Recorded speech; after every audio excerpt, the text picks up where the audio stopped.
제1차 세계대전 당시 영국이 전쟁을 치르면서 폭약 때문에 고비를 맞게 되는데, 이때 유대인 하임 바이츠만이라는 사람이 이 폭약의 제조 방법을 발견했다고 했죠.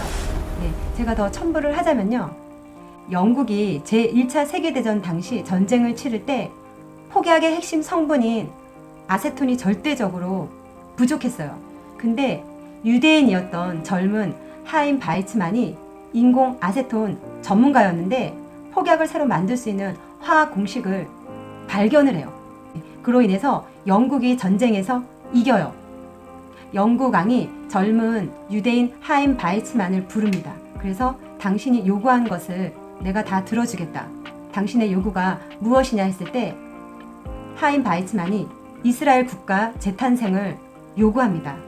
그러면서 1917년 벨푸어 선언, 영국은 유대 국가 창설을 돕겠다는 그러한 벨푸어 선언을 이끌어내요. 제1차 세계대전이 터지자 영국은 아랍 민족이 오스만 제국에 대해서 반란을 일으키도록 엄청나게 구슬리고 푸시를 합니다. 그러면서 전쟁 후에 아랍 민족의 독립국 건설을 돕겠다는 조건을 제시했습니다. 아랍 민족들 입장에서는 아주 솔깃한 제의겠죠. 이것이 맥마흔 서한인데요. 위키백과에 나온 내용을 제가 그대로 읽어드릴게요. 후세인 맥마흔 서한은 영국의 이집트 주재 고등 판무관 헨리 맥마흔이 아랍의 정치 지도자 알리 빈 후세인에게 제1차 세계대전 중인 1915년 1월부터 1916년 3월까지 10차례에 걸쳐서 전달한 전시 외교 정책에 관련한 서한이다. 오스만 제국의 영토인 팔레스타인에 아랍인들의 국가를 세우는 것을 지지한다는 내용이 담겨 있다. 이것이 맥마흔 서한입니다. 비슷한 시기에 영국의 외무장관 벨푸어는 아랍인들과의 약속을 저버리고 1917년 영국은 유대인을 끌어들여 팔레스타인의 유대 민족국가 건설을 지지한다라는 내용의 서신을 보냈습니다. 당시 영국의 외무장관인 벨푸어였는데요. 그가 서한을 보낸 수신인은 유대인 금융 재벌인 로스 차일드였습니다. 전쟁 자금을 조달하고 도움을 받고자 했던 의도입니다. 이스라엘과 팔레스타인 갈등의 원인이 되었던 벨푸어 선언이 바로 이것입니다.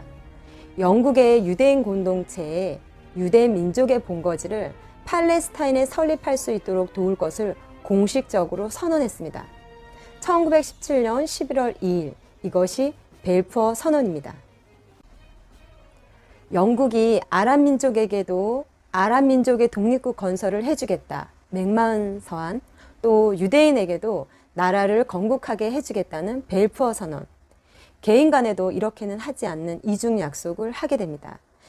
두 민족 모두 팔레스타인에 독립국을 건설하리라 철석같이 믿었고, 바로 이때부터 분쟁의 역사가 시작되었습니다. 그러면서 엎친 데 덮친 격으로 1933년 독일에서는 나치당의 아돌프 히틀러가 새 총독으로 선출되면서 유대인 박해가 더욱 심해집니다. 제1차 세계대전 당시 독일이 패전했잖아요. 패전되었던 이 독일의 굴욕감과 수치감에 침체된 이 분위기를 바꾸기 위해서 아돌프 히틀러는 독일 민족만이 우월하다. 오직 게르만 민족만이 선택된 민족이다. 다른 모든 민족은 독일을 위해서 존재한다는 그런 말 같지도 않은 슬로건을 내걸고 선동하기 시작합니다. 그런데 독일 국민들이 선동되죠. 특히 그 중에서도 유대인들은 지구상에서 씨를 말려야 할 대상으로 치부합니다. 1939년 제2차 세계대전이 일어나자 그러한 분위기는 더욱 심해져서 유대인은 더 이상 시민인 사람처럼 살 수 없게 돼요. 유대인들은 공립학교에도 갈 수가 없고, 사업도 할 수가 없고, 직업도 가질 수 없고, 토지도 가질 수 없고, 그리고 독일 거리 곳곳에는 반유대적인 간판이 붙습니다.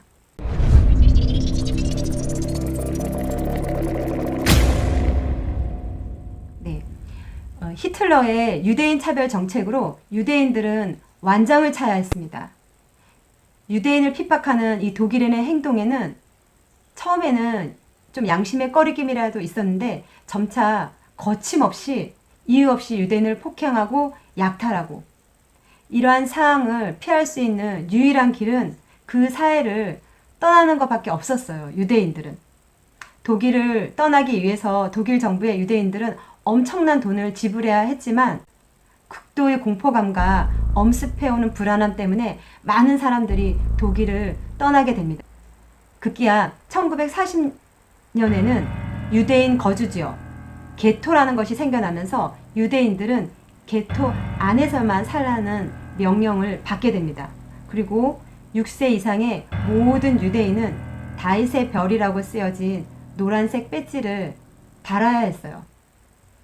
그리고 여러 선전 활동이 성공을 거두자 나치는 반유대주의, 유대인을 증오하고 미워하는 것을 모든 유럽으로 진출할 수 있는 확신을 가지고 더욱더 이 일에 박차를 가합니다.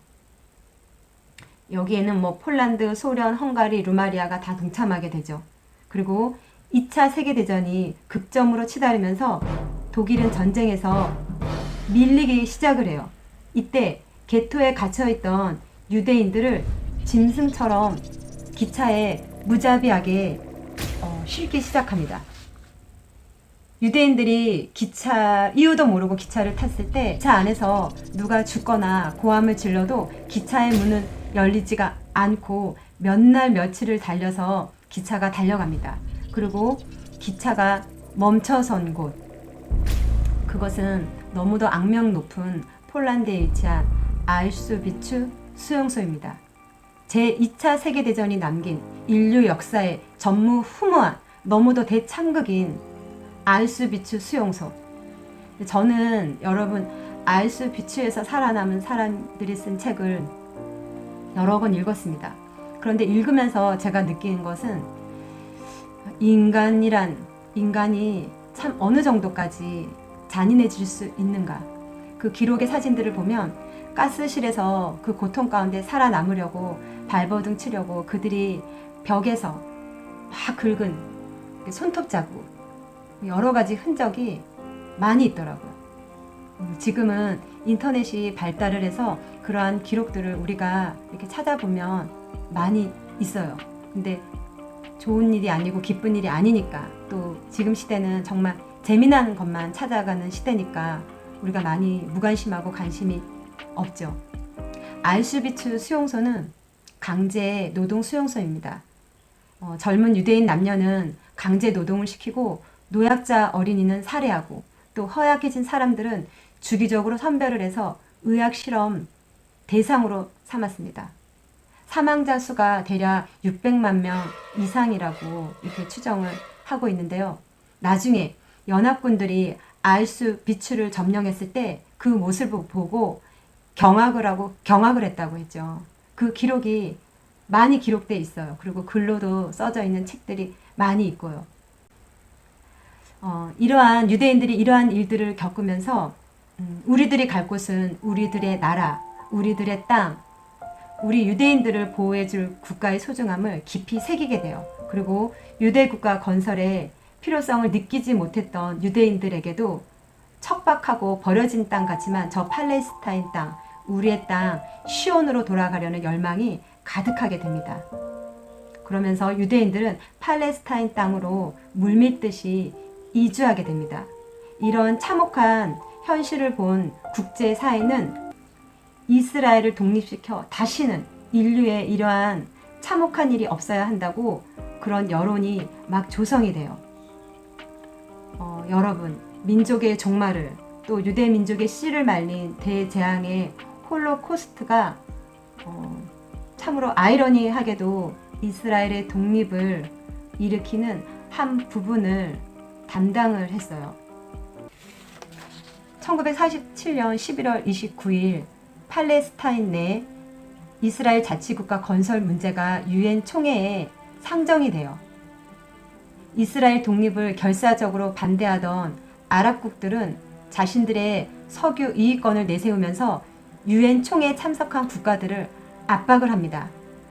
그럼에도 불구하고 유엔의 개표 결과는 이스라엘의 독립을 이루어내요. 찬성 33표, 반대 13표. 1947년 11월 유엔 결의안에 따라 이스라엘은 자체적으로 독립을 선언을 합니다. 그리고 결국 1948년 5월 14일에 와서 공식적으로 이스라엘 독립 선언을 합니다. 수천 년 전에 성경에 기록된 성경의 예언이 성취된 사건이에요. 이스라엘의 재탄생은 우리가 사는 이 세상에서 가장 놀라운 사건이에요. 그러니까 성경을 연구해 보면 하나님께서는 거듭해서 이스라엘이 재탄생할 것이라고 하신 사실을 분명하게 우리가 알 수 있습니다. 성경은 이스라엘이 다시 자기 땅에 돌아와 하나님을 찾게 된다고 말하고 있습니다. 오랜 기간 동안 엄청난 핍박과 희생을 당했던 이스라엘의 역사가 이들의 잘못 때문인가요? 우리가 이 하나님의 사랑의 방법을 어찌 우리가 이렇게 헤아릴 수가 있겠습니까? 우리는 좋은 일이 있을 때는 하나님이 살아 계시다고 느끼지만 어렵고 힘든 일이 있을 때는 하나님이 계시지 않은 것 같다고 우리는 그렇게 생각하잖아요. 그러나 하나님의 이 사랑의 방법은 사람과 다릅니다. 여러분, 하나님은 살아 계시고 여러분들이 지금 힘들고 어려운 상황에 있을지라도 하나님은 다 아시고 지켜보십니다. 그리고 때가 되면 하나님의 선한 방법대로 우리들을 이끌어 가실 것입니다. 하나님은 살아 계십니다.